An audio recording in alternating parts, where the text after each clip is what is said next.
Welcome to the Matter of Life and Death series session on the written death, brought to us by Melbourne Intl Arts Festival and the fabulous Wheeler Centre. My name's Louise Swin and I'm a publisher at Sleepers Publishing. Tonight's guests really need no introduction, but I'll do it anyway. Furthest over, we've got Shane Maloney. Shane is one of Australia's most popular novelists. His award-winning and much-loved Murray Whelan series, which includes Stiff, The Brush Off, Nice Try, The Big Ask, Something Fishy and Sucked In, is characterised by a strong sense of humour and an acute sense of Melbourne's political and cultural nuances. Next to Shane is Brenda Walker. Brenda is an award-winning novelist and Professor of English at the University of Western Australia. Her most recent work, a memoir called Reading by Moonlight, How Books Saved a Life, just won the Vic Prem's Literary Award for Non-Fiction. Helen Garner. Helen was born in Geelong in 1942. Her award-winning books include novels, stories, screenplays and works of non-fiction, including The First Stone and Joe Cinque's Consolation, which were both bestsellers. The Spare Room is her first novel in 15 years. And next to me here is Jeff Sparrow. Jeff's the editor of literary journal Overland. He's written several books, including the popular Radical Melbourne series, and most recently Killing Misadventures in Violence, for which he was a finalist in the Melbourne Prize for Literature Best Writing Award last year. Please make them very welcome.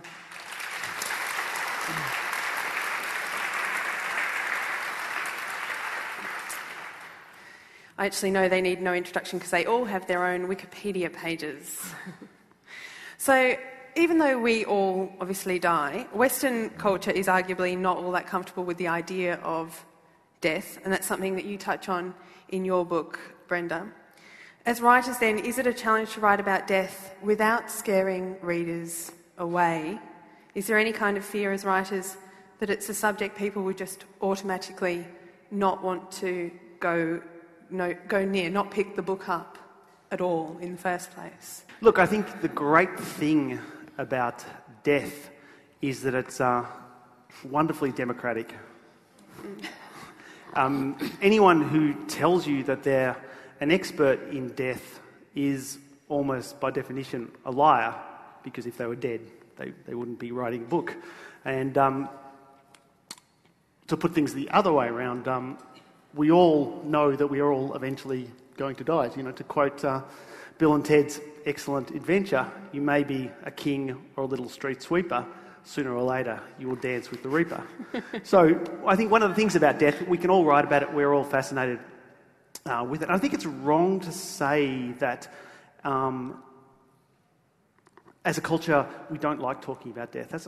I mean, if you think of the categories of books that sell by the truckloads, at the moment, what are we talking about? We're talking about true crime, which people love, and, you know, the more grisly the accounts of people being put in meat cleavers or whatever it is, the more people love it. Or books about war.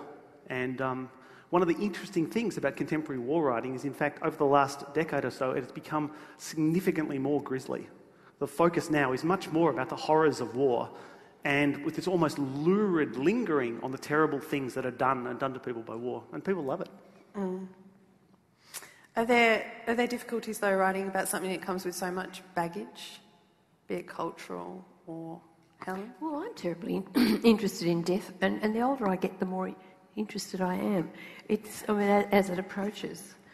I don't think I've ever felt squeamish about it.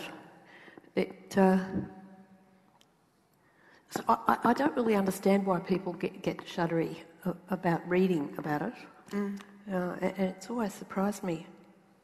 Actually, when you were saying how democratic death was, it suddenly reminded me of something that I was once having a conversation with two other women, and one of them was talking painfully about the end of her marriage, and the other one had been widowed.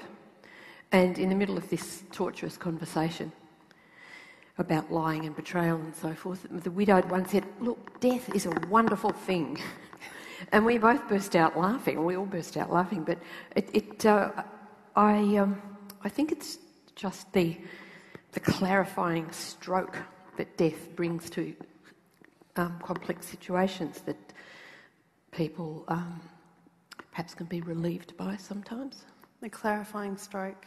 It's a nice way of putting it. Yeah, I just thought that up. Brenda, do you have any thoughts on the clarifying stroke of death? Well, in terms of literature, I'm going to veer sideways from that question because I think that it's so incredibly easy to write about death in a way, and then so very difficult. It's very easy to write about death because you're buying into a tradition, particularly if you're a woman. Beautiful dead women have a certain sort of place in the canon, you know. And when Edgar Allan Poe says, "I could not love except where death had mingled his with beauty's breath," he's pointing to I think he's actually joking, because Poe jokes quite a lot actually, but he's pointing to a sort of a plaiting together of death and beauty and femininity that's very strong in the 19th century, but still obviously potent today and incredibly codified and not very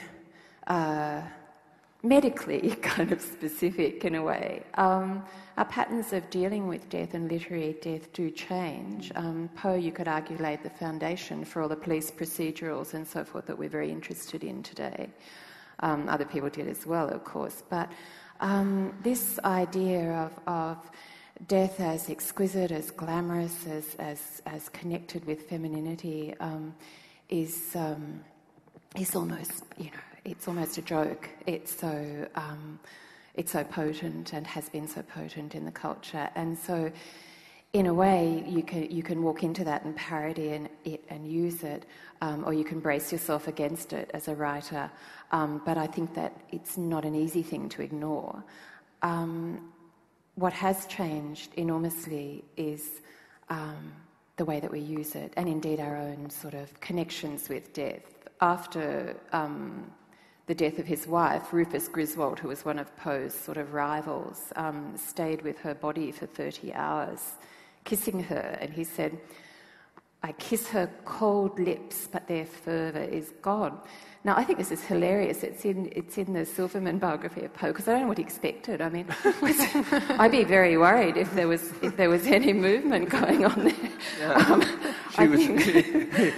She was beautiful from the tip of her head to the tag on her toe. Quite, yeah, exactly. So, but nowadays, I mean, in the 19th century, this was an appropriate thing for a husband to do. Nowadays, we would be seeking some medical remedy for this guy.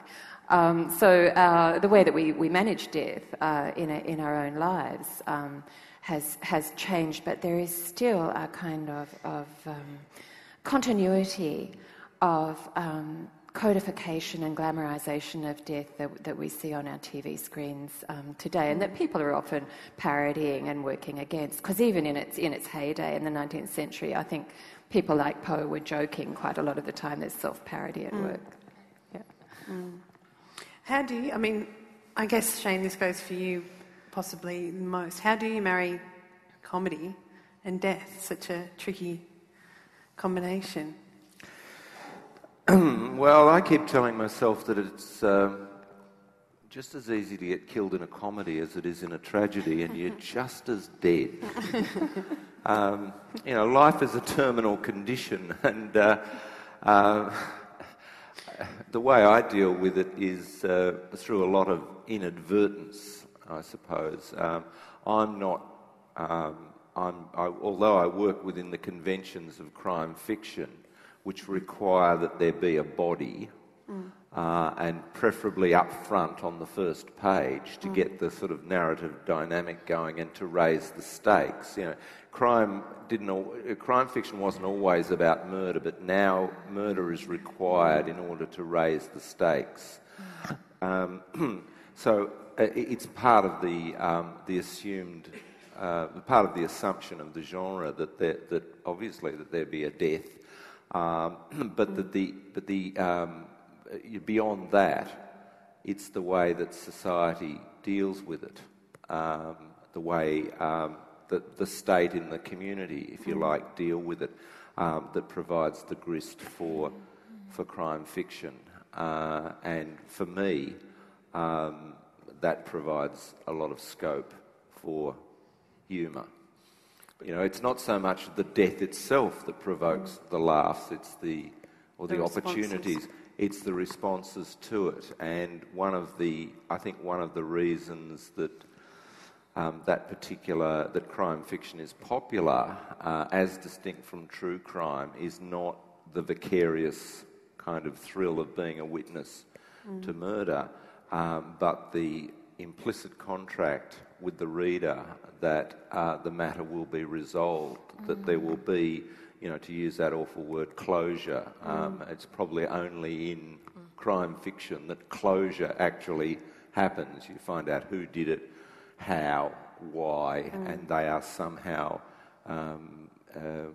brought to condign justice. And that, of course, doesn't happen in the real world a lot of the time, most of the time. And that's what makes crime fiction appealing. It's satisfying. Well, it must be answering some tremendous anxiety in people, I always think. I'm really shocked. I don't actually read crime fiction, but when I look at TV, which I don't actually look at crime shows much, but those ones that are about pathologists, and they actually show you this corpse made out of rubber with all it or something, latex, and I can't believe it. You know, when the camera sort of suddenly you're in the laboratory, and you see the people in there who are about to examine the corpse and do the autopsy. And then I remember the first time I saw this, the camera just travelled along, and suddenly there was this thing there, and I was deeply shocked by it, and I was kind of morally shocked by it. Not that I wasn't disgusted by it, but I thought, there's some absence of awe. Years ago, I went to the morgue, and I spent a couple of days at the morgue here, and I sort of stood around and I saw a lot of dead bodies, and I saw people working on the dead bodies, and I even after a few days when I'd got used to being around dead bodies, I still had a feeling that it was a place of enormous seriousness. You know, there's always, among old journalists, there's always this kind of bravado where they talk about all the jokes and the sort of practical jokes that forensic psychologists played in the past. And, when I was young and, you went to the morgue and these things happened and there was that sort of joke. But I was really struck by the people who worked in the morgue there. And I don't think it was just because I was there observing them and going to write about it, but they did seem to have a quietly respectful manner, and that was. I don't. You might know more about this because of the amount of sort of killing that you've witnessed and written about. But I did feel a huge relief that there was this sense of respect. And the first time you see a corpse. And when I say corpse, I suppose by a corpse I mean the body of a stranger. You don't actually think of, for example, if you've just seen your own mother or father die, and I've seen both of my parents die and been with them at the moment of death, you don't think of their body as a corpse. You know, the word corpse is a kind of cold and rather distant word. But I was terribly relieved to find that even if somebody was actually cutting up a stranger's body and examining its internal organs, that there was a sense of doing it with wonderful skill and neatness, and those things in themselves, I think, imply a certain respect. But just to go back to Shane's question about the link between humour and death, I don't know, in some ways I reckon there is just a really obvious link, which is to do with perspective. You know, it's when a pie hits you in the face, it's hilarious. When a pie hits me in the face, it's a tragedy. And I think there is something about that with death as well. I remember reading letters from the First World War with soldiers saying that one of the first reactions when someone else got hit in the trenches was this exhilaration. Thank God it's not me. And I wonder if there's an element of that in the link between comedy and violence, that there is this kind of distance that you get from perspective that allows humour to come out. Yeah, but what is laughter? Laughter is, it's not just about something being funny, is it? Laughter is a kind of ecstatic state, I think. It can sometimes be shock. Laughter can be aggression as well. There's a sort of, in primates, that sort of baring of the teeth, and it's a complicated kind of thing. And it's also to do with, it has to do with the parts of ourselves that we're not entirely in control of. Jeff, you did actually look at lots of different ways of killing and things to do with death. What was it? You express a lot of shock in your book. What was it that, in hindsight, gives you the most shock? Or perhaps even since? I know that your research hasn't finished since then. Well, in some ways, the thing that I became most preoccupied with was the sense that there's a massive crisis in death at the moment. That if you go back, several hundred years, death is tremendously important to the authorities. There's a real politics around death. Death is the moment at which the priest comes around and the families gather around and the moral order is restored. And, the powers that be are very, very comfortable and happy with death. And I think one of the consequences of modernity is a process of disenchantment, where we lose the kind of rituals that infuse experiences like death with meaning. And so, we live in a marketised society, and the free market doesn't really care whether you're alive or dead. You know what I mean? Like, these rituals are stripped of their signification. And so I get that was one of the things I was struggling with on that book about killing. On the one hand, there's an intense fascination with war on the basis that war is something that will provide a meaning that is lacking in our everyday life. And I think that's one of the reasons why books about war are so, are sold to suburban dads at Father's Day, that your dull workaday life will be enlivened by reading about these encounters with people who are living on the knife edge of life and death. Yet the way that this crisis in death manifests itself is very often people's experiences when they're actually in frontline combat. Along with those people who are exhilarated, there is a real tendency for people to discover that, in fact, the disenchantment of life is carried over to an even greater extent in combat. And what modern war represents is the same sort of forces that govern our day-to-day life, except massively accentuated. Like, war is no longer about hand-to-hand combat between noble knights who are jousting. It's about tremendous economies pitted one against another, and the individual becomes incredibly disempowered and meaningless. And the thing that Vietnam veterans came back and said about their experiences, the catchphrase that was popularised was, "It don't mean a thing." So rather than this experience being tremendously profound, it was just this blank emptiness. And that was the hardest thing for people to deal with. I'm interested in what you say about the way it's become sort of marketised and the distant. There are situations, I think, where you're confronted with death in ways that you can empathise with so totally that it's almost unbearable. I've been in the morgue for my research purposes too, and in there, well, it's called the Centre for Forensic Medicine or something now. Forensic medicine, medicine for dead people. What's this mean? But what stuck in my mind was that there is a room in the morgue which is perfectly set up as a nursery. Why? Because cot death, for example, is an unexplained death. And so an autopsy is required by law. So your baby has died, it is cut up by strangers, and then what? And then those strangers dress the baby and put it in a cot in a room where you can come and whatever, say goodbye. And I just, I've just found that almost impossible to look at and to bear and to imagine, because although we talk about death and moving towards death, Helen, and as you get older, but I mean, you know, it could be tomorrow. So there's no natural progression. I think one of the hardest things to bear is a child's death, which, you know, there's very little scope for the whoops-a-daisy, you know, humour elements in there. And even when it's used in crime fiction to ramp up the motives and so on, I mean, there's something kind of distasteful or something about it.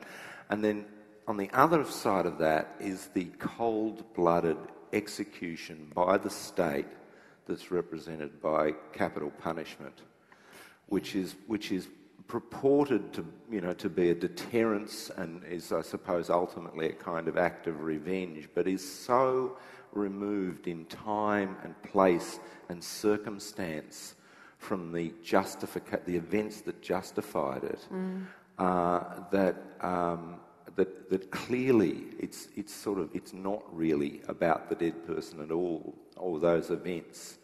What it's about, you might have a better idea, Jeff. You know, having.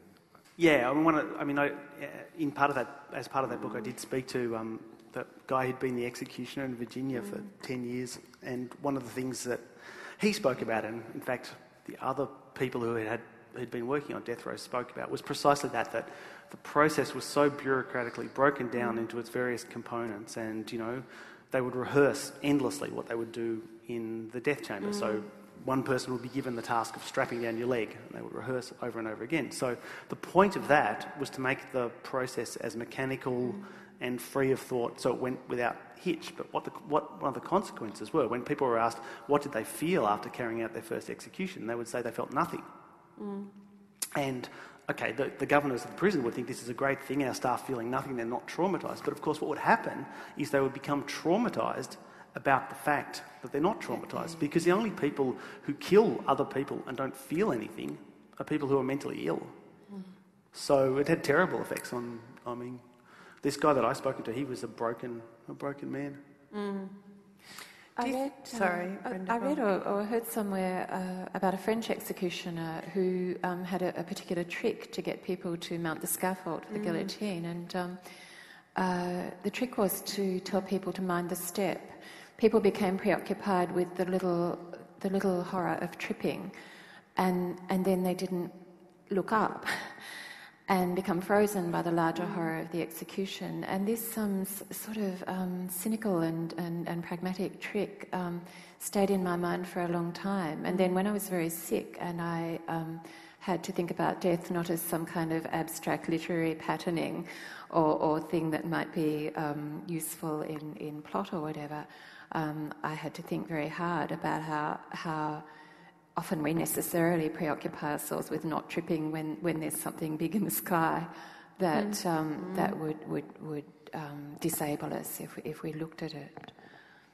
Do you think that writing about death is something that we develop the right to do as we get older? Or have you always felt as confident about writing?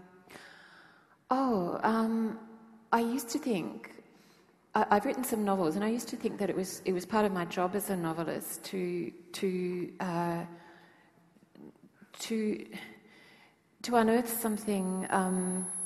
Let's see, there's bugs in the system. To unearth something about human emotion that had some intensity, and often this took me into kind of dark territory. And I wrote a war novel, and I finished it. I didn't want to finish it in any kind of redemptive way, so I finished it in a very sad way. And one of my students said to me, you withdraw every consolation that you advance in that novel. It was a criticism of the novel. And when you write a novel, you should always feel comfortable about criticism, I think. But then when I became very ill and had to think about what narrative meant to me at a most sort of acute point, I decided that narrative itself has such a sort of alignment with vitality. As long as I'm here talking, I'm not, as it were, dead. It's as simple as that. If you're talking in a first-person narration, you're a survivor. It's fine. Today is fine. And of course, we can't speak for tonight or tomorrow, as you say, Shane. But I came to see the job of narrative as not the exploration of a kind of extremity that could be, in fact, quite crushing. Certainly, my student was crushed by the end of that war novel. But as a thing that had an awareness that while the narrative might be about death, the narrative is itself absolutely glittering, brimming, and alive with vitality. And that seemed to me to be an endorsement of the way I spend my life, or what's left of it, that I kind of have docked with this sense of narrative vitality. Michel Foucault says our culture has metamorphosed the idea of narrative or writing as something designed to ward off death. Which is what I was thinking about when you were speaking, Brenda. And there's that saying, nothing is as certain as death and taxes. But you can put your taxes off for an awfully long time, I've found. Does writing put you in touch with death in some way, or does it ward death off in some way, keep death at bay, do you think, Shane? Yeah, absolutely. I'm fucking immortal now. That's part of writing the book. Something will outlive me. Something is unique. Something which only I could have made. I'm not planting fucking trees. Someone can cut them down. It's the book is a kind of immortality, and then you go to print. But yeah, certainly. I think any kind of art, he says art, whatever it is, is an attempt at is to make and leave some kind of mark that with a degree of permanence that will outlive you. Yeah. Or it's even just there's a kind of vanity in it. Essentially, there's a kind of vanity in it, I think. Vanity? I don't think so. Why is it vain? Why? It's just a flourishing of the ego, and that's fabulous. Why shouldn't one's ego flourish? Everybody's. I think vanity needn't be a term of condemnation. No. I meant just when the Earth finally explodes in 487 million years, it will all mean nothing. That's all I mean. I mean, it's just it's a recognition that. That there is an element of projecting yourself, an attempt to kind of project yourself into the world. That's what writing is. Do you have any sense of keeping death at bay, Helen, with your writing? Oh, simply in the sense that I'm actually alive and I'm doing something. I read once years ago. I went to a group show of paintings, and. Each of the artists had written a little sort of statement of what their aim was in being an artist and being a painter, and they were really boring and kind of pompous and full of jargon. But one woman who in the show had drawings, she'd just written this: "I'm sitting at my kitchen table. I've got my pencils. I feel like doing something." And that was pretty much her full artistic credo, as it were. And I thought, that's fantastic. That's what it's about. You want to do something. And actually doing something is, in itself, in your terms, a flourishing of the ego. It's I'm alive and I can take an object and do something with it. I mean, that in itself, it's a very simple thing. And that's what children do. And when you see children pick up a thing and play with it. I've got 3 young grandchildren now, and I'm just flabbergasted at their ability to kind of behave in time. I find they're terribly moving and thrilling, and I want to be around it. It's very exciting because they're not thinking anything like we do. You're not thinking this was going to last after I'm dead. They just feel themselves to be alive in the physical world, and they want to take part in handling things and doing things in time. So in that sense, I think any form of human activity that isn't actually aimed at destroying life is a way of behaving now so that you're not dead. It's hard to talk about this without It is. feeling It's you're tricky. talking bullshit, but yeah.